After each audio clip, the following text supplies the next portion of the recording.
और चंडीगढ़ में कांग्रेस विधायक अशोक अरोड़ा ने जनता टीवी से एक्सक्लूसिव बातचीत की है। कई मुद्दों पर सरकार को जमकर घेरा।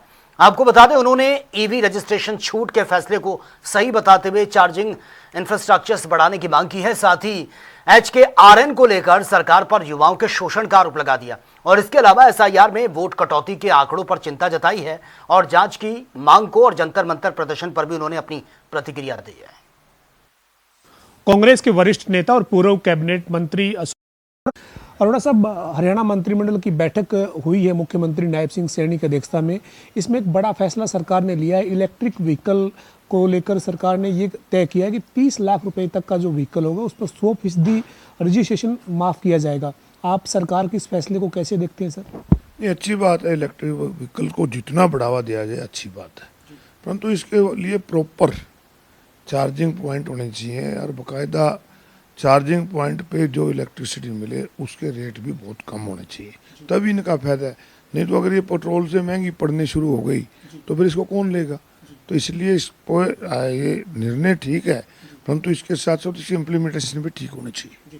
सर, इसके अलावा जो सरकार तमाम जो मुद्दे उनके ऊपर लगातार एक बात कह रही है कि युवाओं को रोजगार जो हरियाणा में मेरिट के आधार पर पारदर्शिता के साथ मिल रहा है, लेकिन अभी एक बड़ा आंदोलन सर इस मुद्दे पर हुआ है देश में। दिल्ली में जंतर मंतर पर जो घटनाक्रम हुआ उसको आप कैसे देखते हैं और आप हरियाणा सरकार को जो दावा है उससे कितने सहमत है सर? देखिए, जंतर मंतर पे जो आंदोलन था वो सरकार के प्रति एक आक्रोश था। वो कोई ऑर्गेनाइज किया हुआ नहीं था, कोई गाड़ियां भेज के बसें भेज के बुलाए हुए लोग नहीं थे। नीट पेपर का तो था ही था, उसके साथ साथ जो बच्चों में रोजगार नहीं मिल रहा उसके प्रति भी एक आक्रोश था जो जंतर मंतर में उठाया। और सरकार को बच्चों की भावनाओं को समझना चाहिए, ना कि बच्चों का मजाक उड़ाना चाहिए। जिस प्रकार से आपने देखा धर्मेंद्र प्रधान का इस्तीफा ले लिया और इस्तीफे के बाद उन्हें सम्मानित करके बच्चों को अपमान करने का काम ये सरकार कर रही है। कोई मेडल जीत के नहीं हुआ आए थे। इसके साथ साथ हरियाणा प्रदेश के अंदर युवाओं के साथ जो खिलवाड़ हो रहा है, कहने को तो कहते हैं कि हमने खर्ची पर्ची बंद कर दी, परंतु आज हरियाणा में ना मेरिट है ना रिजर्वेशन है। कौशल रोजगार निगम के जरिए बच्चों का इतना शोषण हो रहा है कि एक बच्चा कोई टीचर है वो स्कूल में पढ़ाने के लिए जाता है, जो परमानेंट टीचर है वो तो 1 लाख रुपए लेता है और वो 25,000 रुपये लेने पे मजबूर है, जबकि उसकी पढ़ाई उससे भी ज़्यादा है। तो इस प्रकार से ये शोषण बंद करे और कौशल रोजगार निगम में जो भर्ती हुई है, जो आप इन्होंने जॉब गारंटी जिसको दे दी है, ठीक है कि आप बच्चों को आपने जॉब गारंटी दे दी, परंतु उनका शोषण अब भी हो रहा है। जॉब गारंटी के साथ साथ उनको भी ग्रेड मिलना चाहिए, समान काम समान वेतन के हिसाब से उनको होना चाहिए। और मैं तो एक सरकार से कहूँगा कि बच्चों के भविष्य के साथ खिलवाड़ मत करो। आप और हम सब की जिम्मेवारी बनती है कि हम बच्चों को प्रॉपर रोजगार दें, ना कि उनको शोषण करने का काम करें। कौशल रोजगार निगम बंद हो, इसके लिए एक बड़ा आंदोलन खड़ा किया जाएगा। सरकार से मांग की जाएगी कि ये बच्चों का शोषण करना बंद करे और इसके लिए अगस्त के महीने में जल्दी एक सांकेतिक कौशल रोजगार निगम के बाहर पंचकुला में धरना देंगे और उसके बाद विधानसभा में उठाएंगे और फिर हर जिला स्तर पर जाके सरकार को मजबूर करेंगे कि सरकार पक्की नौकरी दे, संविधान के अनुसार दे और मेरिट पे दे। अभी तो तय नहीं हुआ है, घोषित नहीं हुआ है विधानसभा का मानसून सत्र, लेकिन आगामी दिनों में जब विधानसभा के मानसून सत्र की शुरुआत की तारीख तय होगी तो कांग्रेस के लिए ये एक मुद्दा रहेगा सर, कौशल रोजगार निगम? निश्चित रूप से कौशल रोजगार निगम को खत्म करके पक्की नौकरियां हमारे HPSC के जरिए दें, SSC कमीशन के जरिए दें। हरियाणा प्रदेश के अंदर पक्की नौकरी देकर बच्चों को अपमानित होने से बचाएं। मैं कल पढ़ रहा था गुरुग्राम के अंदर पुलिस के अंदर पुलिस भर्ती में SPO लगा रहे हैं, यानी कि सिपाही भी कच्ची नौकरी दे रहे हैं।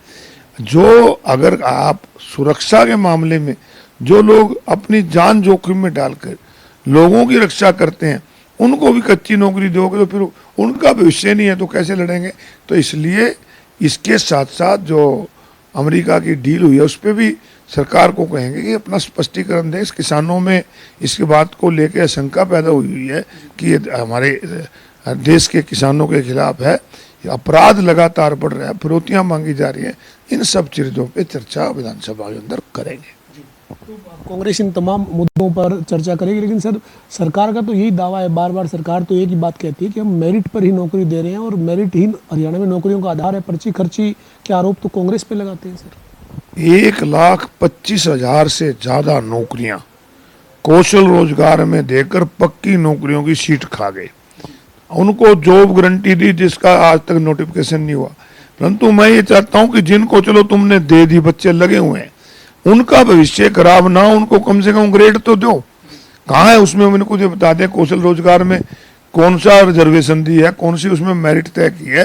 तो ये केवल दिखाने के लिए है, कहीं भी मेरिट इसमें नहीं है।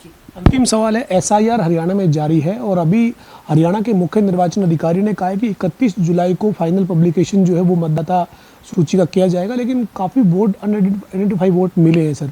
आप इस एसआईआर की जो प्रक्रिया चल रही है हरियाणा में भारत के चुनाव आयोग के दिशा निर्देश के मुताबिक कितने संतुष्ट हैं? देखिए, एसआईआर हरियाणा प्रदेश में हो रही है और बहुत चिंता का विषय है कि हरियाणा प्रदेश में लगभग 30 लाख वोट की पहचान नहीं हो पाई है। जिनकी डेथ हो चुकी है वो कटेंगे, अच्छी बात है। जो परमानेंट शिफ्ट हो चुके हैं वो कट जाए, अलग बात है। जो डबलिंग है वो कट जाए, ठीक बात है। परंतु अनआइडेंटिफाइड वोट इतनी भारी मात्रा में होना, तो इसकी एक जांच होनी चाहिए कि किन लोगों ने इनको बनवाया है, कैसे ये वोट बनी है जो इनकी अब तक पहचान नहीं हो रही। तो इसके जरिए सरकार बनाने का काम ये लोग करते हैं, इसलिए इसकी प्रॉपर चुनाव आयोग को जांच करानी चाहिए। हमारे साथ कांग्रेस के वरिष्ठ नेता अशोक अरोड़ा थे, जिन्होंने तमाम मुद्दों पर बातचीत की है। खासतौर पर उनका यही कहना है कि HKRN जो है वो बंद किया जाए, उनकी ये मांग है। और अशोक अरोड़ा साफ तौर पर कह रहे हैं कि इसको लेकर एक बड़ा आंदोलन किया जाएगा, चूंकि अरोड़ा के आरोप के मुताबिक HKRN के जरिए युवाओं का शोषण सरकार कर रही है। वीडियो जर्नलिस्ट विजेंद्र सिंह के साथ पवन सिंह, जनता TV, चंडीगढ़।